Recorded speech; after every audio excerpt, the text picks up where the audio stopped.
Do you want to have a successful product or service but you don't have idea how to do it? Well, in today's video I want to explain to you through the methodology of the minimum viable product. Just you have to do this before positioning your brand. So let's get started. The first thing that you have to know is the definition of the minimum viable product.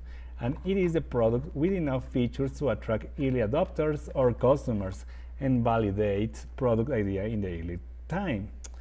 And this comes from the idea of Edgarfxz and the cycle of the lean startup. And this comes from you have the idea, next part you have to create a prototype to have a small product, and then you have to measure the features or characteristics that you want to obtain more data, just to learn from it and start the cycle again. And let me explain you something with more detail, the measure. When you want to create the characteristics to measure, you must know something about it, because the customer probably they will tell you, yes, I like it, or no, I like it. And for that reason, just you have to create some question that you can ask to your potential customer or to your early adopters.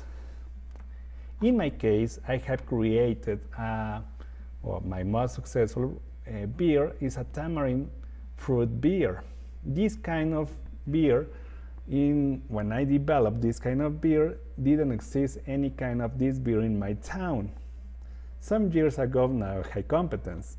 However, to create a successful product, I did some questions to my customers, to my potential customers, to know more about this. And my potential customers were not my family, friends, or something similar, because they could tell me, yes, you are doing a perfect beer. No, I want to explain or to know more about with unknown people. And some of the questions that I wanted to know were, is it an easy drink to be? Is an easy drink beer?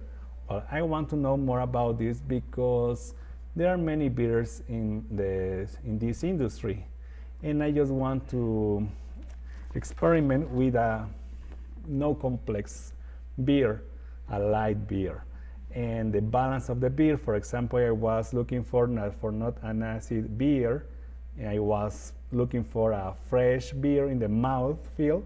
You can feel the light of the beer, and a beer that, well, in my case, I like bitter beers, but most of the people don't like this kind of beer. So for that reason, I had to reduce the amount of bitterness.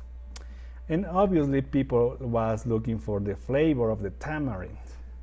So it is really important. And the final question, do you want to repeat that beer? It was really important because many brewers at the beginning, they want to create exotic beers, but they can exaggerate on some flavors. That is why some people don't repeat exotic beers, because they don't really like the flavor, or I don't know, some other features. So that is why I obtained some data. And I'm only going to place the first and the second attempt. The first attempt was my first beer, and the second attempt, I want to tell you, that is the final beer, because I did many attempts. Just to summarize with more detail, well, at the first attempt, an easy drink beer, it wasn't an easy drink beer, it was a more complex beer, but I had to reduce some features to obtain this kind of beer. And yes, at the beginning I didn't know how to reduce the acidity of the tamarind, so I had to read more about it. So I had to looking for more information. The fresh or the mouthfeel of the beer, I was looking for a light beer. And the bitterness at the beginning was as my desire, bitter beer. However, I discovered that that my customers don't like the bitter beer, so I had to reduce the bitterness. And finally, the tamarind at the beginning, I don't know why, but the tamarind wasn't present, the flavor on the beer, so I had to increase the flavor of the fruit. And finally, with all the attempts, finally I obtained a beer that they really want to repeat. And it is really important because if my beer is repeated, I obtain more sales. And by the way, if you haven't subscribed yet, it's time to do it. And I want to explain to you some other successful MVP stories. For example, Airbnb. Now you know the story of them, but they didn't have money. The founders of Airbnb used their own apartments to validate their idea, and then they started joining friends by themselves, and now they are a big monster in this industry. Dropbox had something similar. For example, they just want to storage on the cloud, and now they have a competition. Drive on the Google side and OneDrive on the Microsoft side. And probably there are more options. And finally, Foursquare, that nowadays they are not a successful company.